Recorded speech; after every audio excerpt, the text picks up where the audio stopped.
Gentlemen, you don't have enough talent to win on talent alone.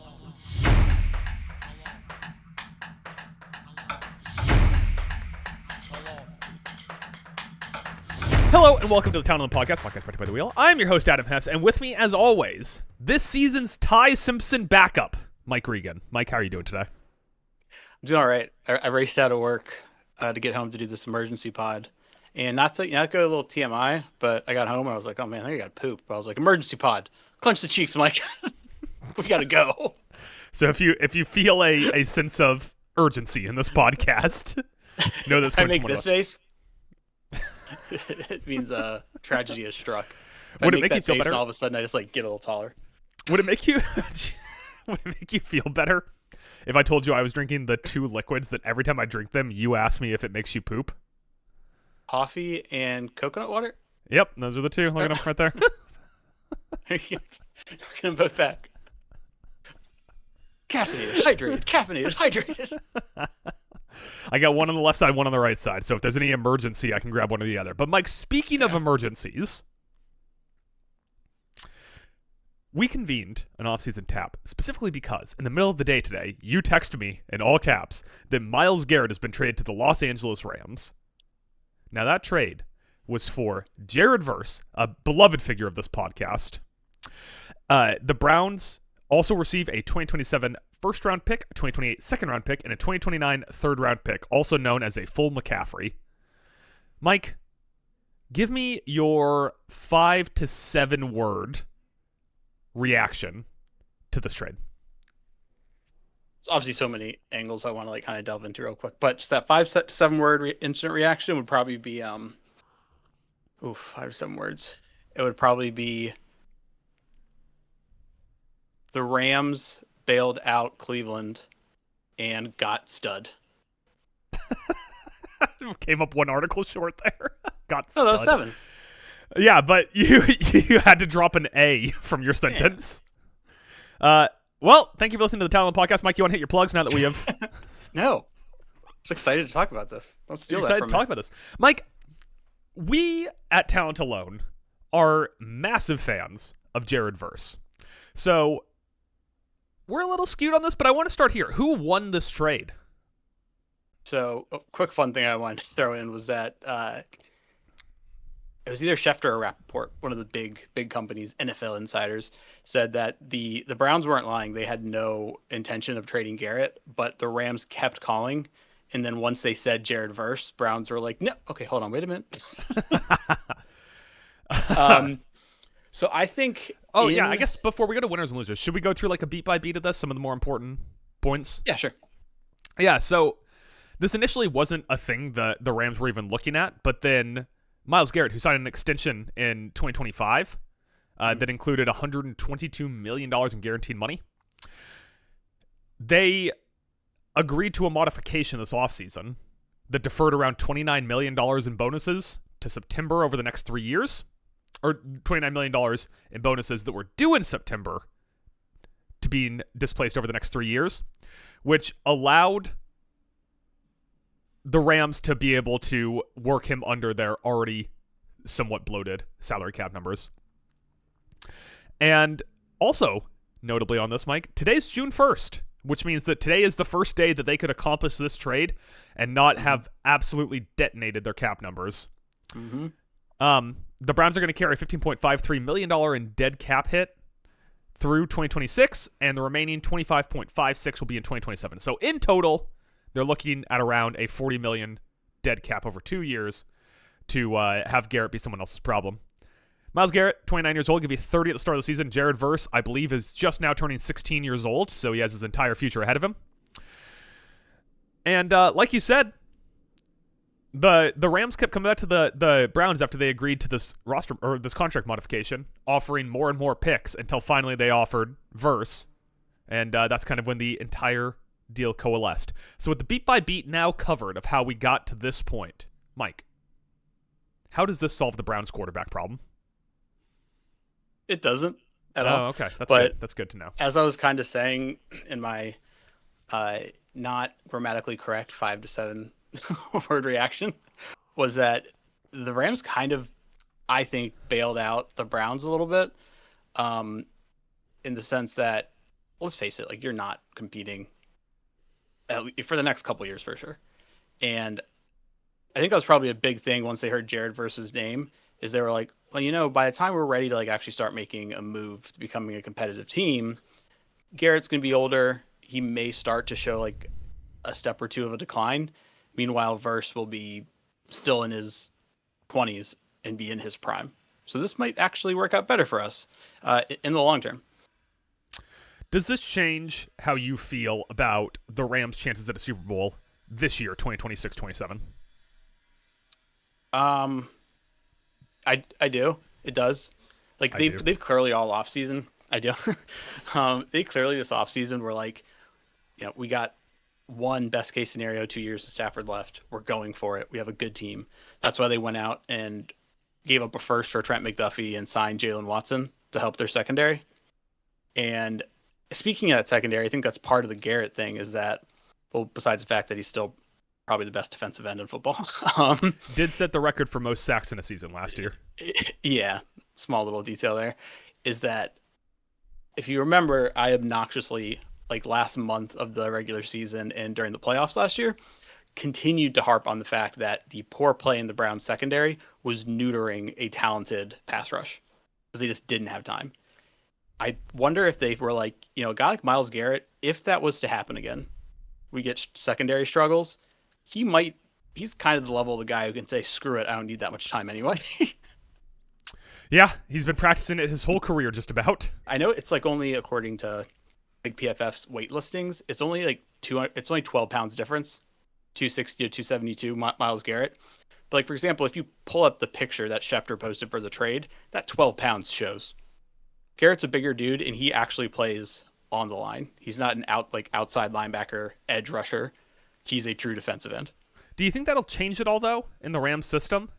Like, did Verse play in line in college at all, or was he like no hand in the dirt on 2 feet outside the tackle defensive end? I'm trying to remember. I know they did play him some outside, but he did play a lot on the line because in college he could do that. Yeah, so maybe it's not a Jared Verse thing. Maybe it's just a Rams thing, which could raise the question: is that going to make Garrett a more potent pass rusher, or is it going to make him a less of a threat as an overall defender? Because obviously the downside to moving a guy outside the tackle is then he's going to be less available for run support. There's no reason they should move him outside of the tackle. What if they play him at middle linebacker instead? No. Like, it would be so dumb to give up what they gave up for a dude like Garrett and then be like, but we're not going to play you at the exact same position where you've just completely shredded the league for years. No, I don't think we're going to do that. I think we could see some other guys like a Josiah Stewart. Maybe they really like what they saw there. He's going to get more snaps at that OLB pass rush spot. So if you're the Rams defensive coordinator, Chris Shula, he didn't get hired, right? He's still there. Pretty sure he's still there. Yeah. Are you adjusting your defense around this move then? Because it seems like the indication is that he didn't adjust it for potential future defensive player of the year caliber player Jared Verse. Why would he adjust it and move Garrett inside now that Verse is gone? Well, like when I look at their depth chart, there's no one else who they've been playing actually inside. That is Byron Young. Byron Young will probably be feasting on the other side because defenses are going to be scared of Garrett. So great day if you're Byron Young. But that also comes down to what I haven't looked at, like what kind of defensive formations the Rams ran a lot. I imagine because of the talent they had at that more outside rushing position, they probably ran lineups that didn't depend more often on having 2 big dudes on each end of the line. Yeah, we don't have access to like the advanced analytic website, but I believe that they ran a lot of 3 down fronts. Mm-hmm. But I also think that they were like a base nickel team, despite kind of their weaknesses in the secondary. I believe. Now, you can fact check me on that. But Mike, now that we have discussed it from the Browns' point of view and the Rams' point of view, let's talk about the real loser of this trade. How screwed did Jared Verse get by this one? He got screwed in the sense that I went from a Super Bowl contender to Cleveland. Yeah. That's a ball breaker. He went from on one side of the ball having, when he takes care of his job, Matt Stafford, the ghost of Puka Nacua, Devontae Adams, and Kyron Williams, and of course Sean McVay are picking up the mantle to do what they need, to now it's Todd Monken and Deshaun Watson throwing to Alec Pierce? No, who is the former Colts guy that's on that team now? Pittman? No, Pittman's on Pittsburgh, isn't he? Oh, yeah. Pittsburgh, Yeah. Pittman. Should I remember that? Yeah. Jared Judy's still there right now. They drafted someone you like at wide receiver. Malachi Fields. Yeah. Did they draft Malachi Fields? It may have been Fields. They drafted someone. I can't remember now. But they also got my boy. What's his face? The tight end. Your boy, what's his face? Why is my brain going blank right now? We dumped everything because the It's been all hockey. yeah. Mine did. Spencer Fauno, Casey Concepcion, Denzel Boston, Emmanuel McNeil Warren were their you're right. their top 100 picks. Sorry, that was through the five. Anyways, go ahead. Real quick, Harold Fannin Jr. was the guy I was trying to remember. Oh, yeah, they didn't draft him this year. Yeah, gotcha. Yeah, and you're right. They did. I was huge on Boston and Concepcion. Like, huge from the standpoint that I ranked them on my list higher than Cardinal Tate. You know, kind of looking at this, I don't think their secondary's fixed. I think their defense still has a lot of problems. But with what we as a podcast think of Emmanuel McNeil Warren, they had did he end up winning Defensive Rookie of the Year last year? Carson Schwarzenegger. Yeah, Schweissinger. They got like a lot of young pieces in place to have an effective defense in a few years. You add on top of that Casey Concepcion and Denzel Boston, Spencer Fauno, in what was a struggling line, but they're probably going to start making moves, especially now that going forward, they once again are going to have 2 first-round picks next year, just like they did this year. Yeah. Their secondary needs a lot of help, but they have those core pieces in place.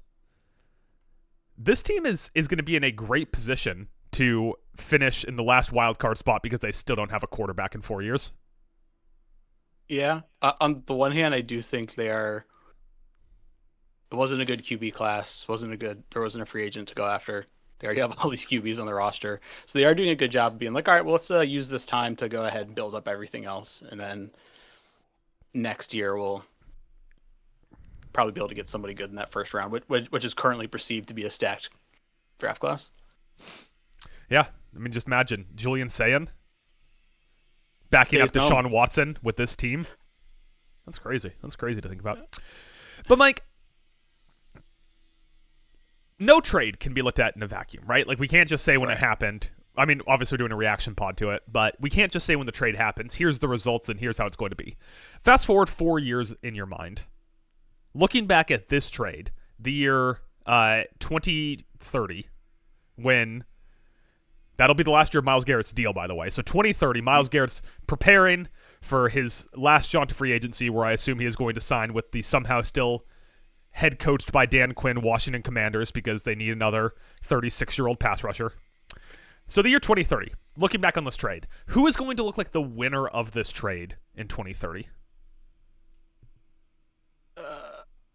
So I think the Browns, from a long-term standpoint, might look like more of the winner just because they got a younger dude who will be in his prime if they finally get back to competing, like I was saying. And also his contract for the next 2 years or so is low enough to where it allows them to keep making moves and building their roster.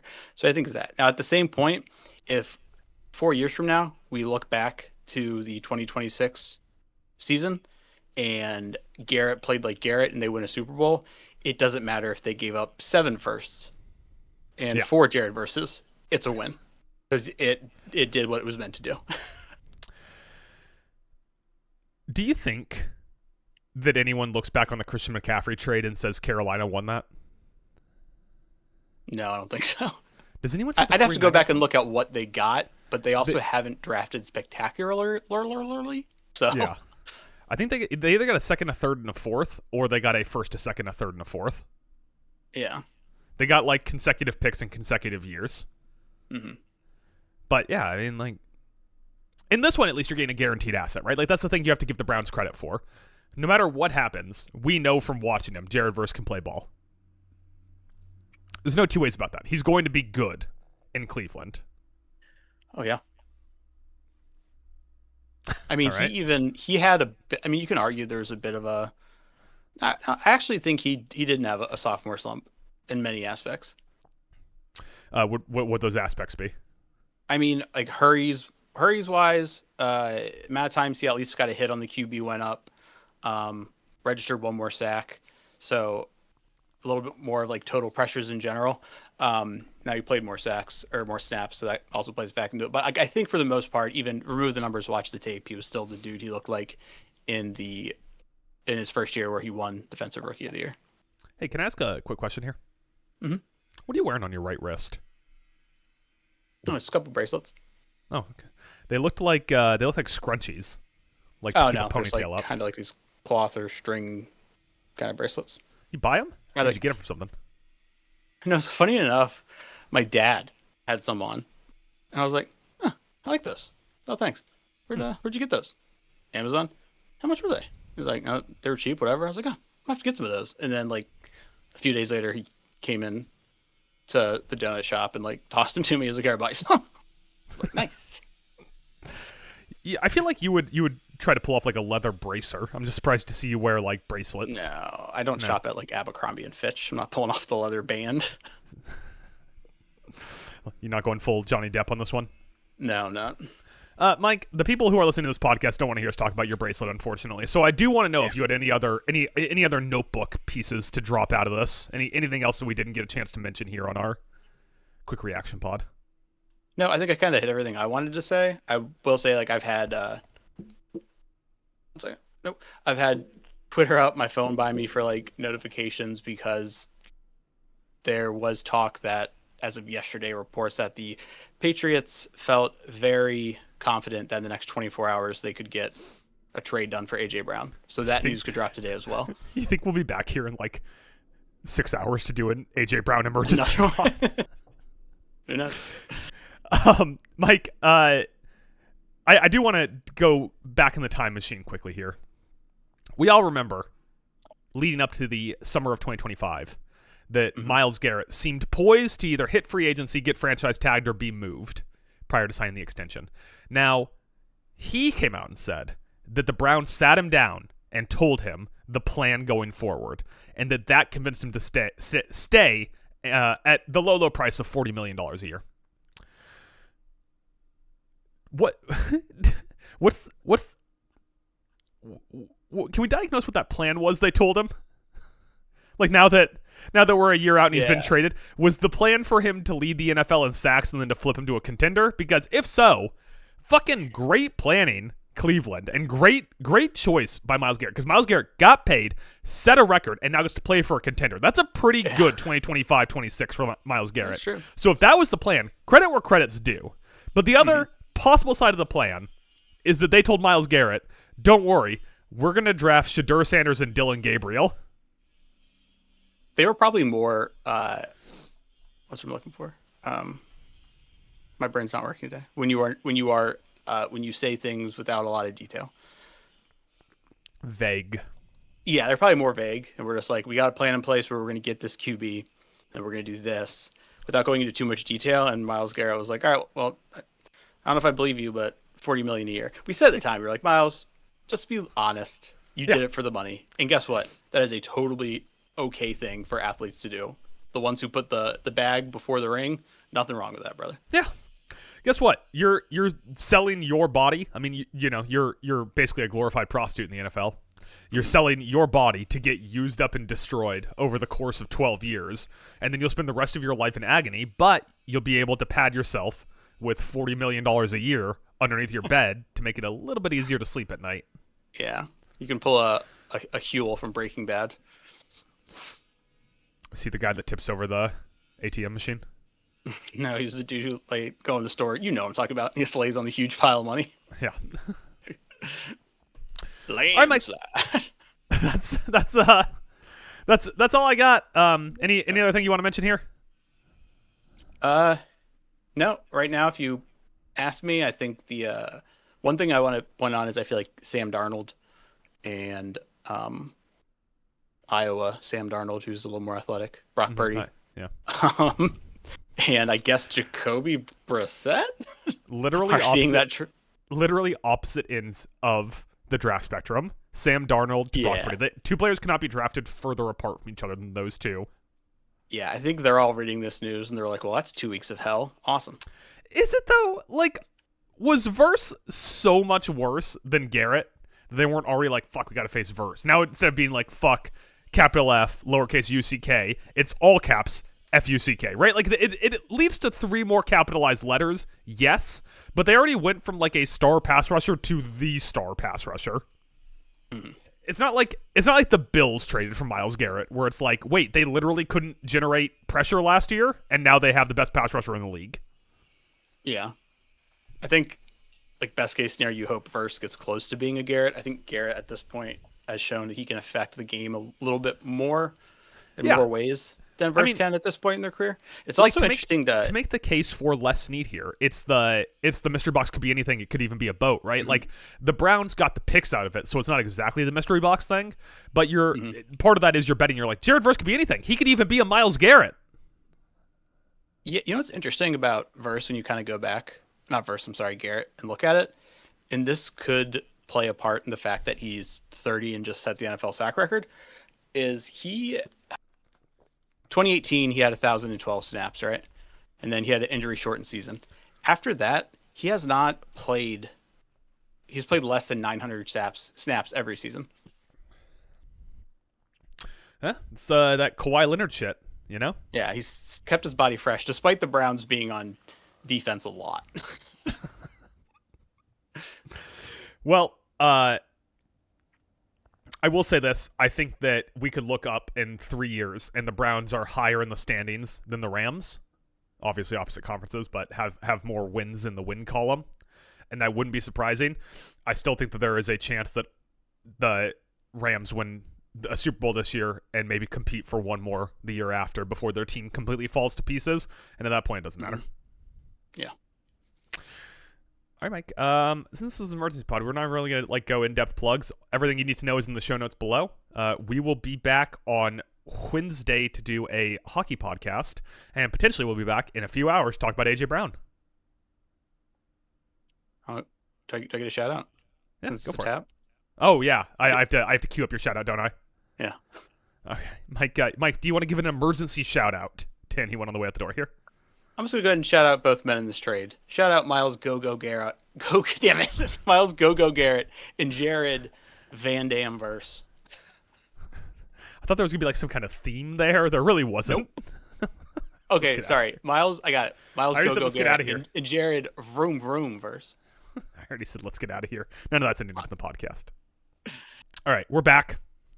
To show the passage of time, I have a glass of wine. Mike has aged years since our last podcast, as you could tell by the protuberance of crow's feet, the grain in the beard, the general lack of any kind of shine or hope in his eyes. I also got wine, but mine's in a coffee cup. I didn't know you went and got wine. Yeah, cheers, buddy. You know, cheers it up. To using yours. Cheers, there you go. Mike.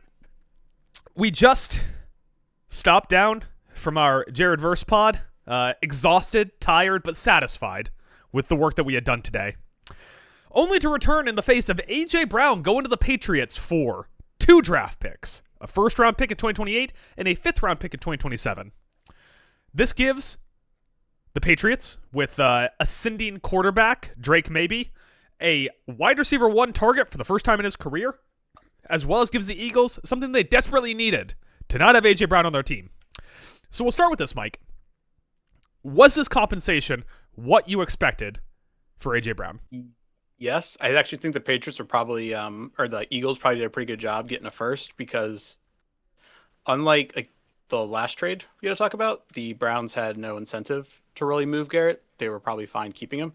Compared to the Eagles really wanted to get this headache done and out of the way, and AJ Brown wasn't happy, so there's a little bit more of an urgency and push to get it done. AJ Brown comes along with Romeo Doubs, who the Patriots signed during the offseason. Can you see the Patriots recreating the offense they had last year and making another deep playoff run now that they have A.J. Brown and Romeo Dubes? Uh, yeah, I think so. I wasn't like crazy about Dubes. I was like, probably better than like anything they had last year, but not a world shaker for me. But with AJ Brown, yeah, now things are a little bit different. Matt Collins, you are no longer wide receiver 3. Sorry, but Maybe he'll wear shoes this time. So the reason the Eagles waited till now to make this trade was that it allows them to split the dead cap hit between 26 and 27, similar to what the Browns did with the Garrett trade. Do you think this Eagles team, now down A.J. Brown, although we knew this trade was coming for a while, and up Malachi Lemon, and I guess Devontae Smith is like still wide receiver 2, right? Or is Mike? You're the college football guy. Devontae Smith won the Heisman. Is he a wide receiver 1 caliber receiving talent, or are they just going to be stuck in Ravens purgatory where they have a lot of wide receiver 2s and end up throwing the ball to Dallas Goedert a ton? no, I think draft pick Makai Lemons obviously going to take over as QB1. Now, I will say that is an interesting top 2 wide receiver pairing because both of them are your more undersized wide receivers. I think Different kind of undersized, though. Yeah. Because Devontae Smith is just run and go routes. But I think Devontae Smith, tall and skinny, coming into the league, was viewed as wide receiver 1 potential. And I think he still has it in a weird way because he's in a offense that is going to run the ball. I don't have the numbers ahead of me, but it feels like run the ball more than they throw it. In a weird way, I feel like that helps Devontae Smith's stock with the kind of player he is. Or like I said, he can just run those go routes, and after they run the ball a handful of times and finally catch the secondary sleeping. Sorry, I was trying to see if I could find the numbers on the team tendency for how often they ran versus pass, but I got it here. They dropped back. The Eagles dropped back to pass 618 times when you include their short playoff run last season while like they ran the ball. Oh wow! Surprisingly, while they ran the ball 514, but that's still pretty close in today's NFL. And also when you consider that Hurts only actually threw the ball on those dropbacks 532 times, it's even closer. Who would be your bet on a more coherent, complete, and efficient offense going forward now? The Eagles sans the A.J. Brown anchor that was around their neck last year, or the Patriots with a revamped top of the lineup attack? Like, I almost feel like that's the part that can't be understated here. Is it became predictable that as soon as A.J. Brown complained to the media, the next game he was going to get 9 targets. Yeah. So does that like improve the Eagles' chances here? Now that they are A, going to be a little bit less predictable, B, not going to have, for what it's worth, a distraction in the locker room, and C, did lose a wide receiver 1, which, while obviously on net is a negative, it does make it hard to game plan against them, especially early in the season before we know what their tendencies are going to be. Mm-hmm. Could this be an addition by subtraction kind of thing for the Eagles? I think so. Real quick to what you just said, it's pretty funny that week 7, he gets last year 6 targets, week 10, 3 targets. Then the next 4 weeks, 12, 10, 12, 13. Yeah, like A.J. Brown would be in the post-game press conference talking about how the offense just stagnates and he's throwing a fit at Nick Sirianni, and then the next game he gets targeted 13 times. Yeah, and like that's a big thing for me with this trade is I'm so glad that it's over. Having to come on this podcast and constantly be like, all right, Howie Roseman and the Eagles are just bullshitting you to try to downplay the drama. Brown is not happy. It's a headache. We know it's what it is. And now it's just finally over. Even in his, you saw it, his 4 years in Philly, every year. From his first year. Only 4 years? Yeah. 2022 is his first year, 2022, he goes buku crazy. 158 targets, catches 101, has 1,600, like over 1,600 yards. Every year from there, it just decreased across all 3 categories. And I'm sure he's excited to play with a quarterback that is a better thrower of the football, or a more diverse thrower of the football than Jalen Hurts. So the only other note I really have on this is, despite how difficult A.J. Brown has been at 2 different stops now, on his way out of Tennessee and then on his way out of Philadelphia, this is a Vrabel-led team that is bringing him in. Vrabel did coach him early on in his tenure in Tennessee. Do you think that's any sign about what kind of locker room guy he is, or do you think it's just talented player goes to team that needs talented player? Yeah, I think it's just talented player goes to a team that needs talented player.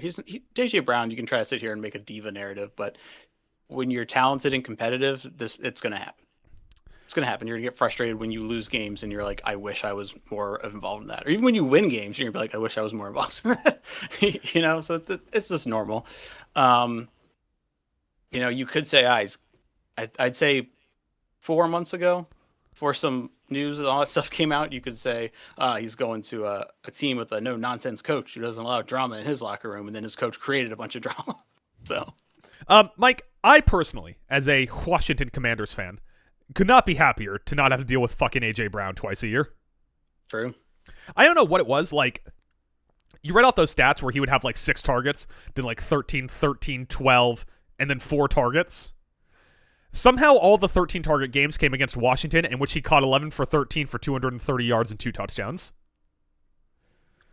A.J. Brown has spent the last 4 years smoking my team's secondary. So, enjoy the AFC. Mike, enjoy seeing A.J. Brown twice a year. Hopefully you have someone on your team now that can cover him. Because I would like to say so long, farewell, Auf Wiedersehen, and goodbye to A.J. Brown for the rest of my career as a football watching fan. Yeah, let's see here. All right, well, we're not putting C.J. Gardner-Johnson. You guys got Chauncey? On him, yeah, we got C.J. I say you put Chauncey Gardner-Johnson on because that guy played on the team with him. He knows how to get in his head. True. Maybe it'll be Benford unless Maxwell Hairston has a breakout sophomore season and stays healthy. And that's the man we're sticking on. There you go. The A.J. Brown Slayer, Maxwell Harrison. Mike, any more notes on this trade? Hairston. No, I don't think there's as much because of the nature of the trade and what preceded it to really dissect compared to the Garrett trade. I don't know. I feel like this bumps as far as confidence in that team to win a Super Bowl. I think it basically bumps New England up a notch, bumps Philly down a slight notch. If I told you of the 3 competitive teams that we discussed during this 2-part podcast, the Rams, the Eagles, and the Patriots, if I told you one of them won a Super Bowl, one of them missed the playoffs, and one of them lost in the second round, where would you put each of those teams? Rams Super Bowl, Patriots second round. Actually, I'm going to flip that because the Eagles, I think, have a better defense than New England. So I'll say, yeah, Rams Super Bowl, Eagles second round, and then Patriots miss the playoffs somehow. It's kind of basically a fuck, marry, kill, but NFL playoff teams, wasn't it? Yeah. And then finally, Mike, if we consider these to be 2 separate emergency podcasts, although they're going to come out as one emergency podcast, out of our 3 emergency podcasts this offseason, which do you think has the biggest impact on the 2026-27 NFL season? The Myles Garrett pod, the A.J. Brown pod, or the Aaron Rodgers pod? Obviously the Rodgers pod. If I say it's not the Rodgers pod, he's going to get very upset. he's gonna start telling Pat McAfee about you. Yeah. All right, Mike, that's all I got. If you want to hear our plugs, go rewind to halfway through this episode. Mike, you already did a shout out for the last emergency pod, but let's get one more emergency shout out in here. Give me an emergency shout out, which is a redo because you really fucking fumbled the bag on the first one. Yeah. I'll give a shout out to the man who's now a Patriot, A.J. Brown, but his full name is actually Angry Johnson Brown. Angry Johnson? Yeah. He's out of the ordinary, I hear. Yeah. Let's get out of here.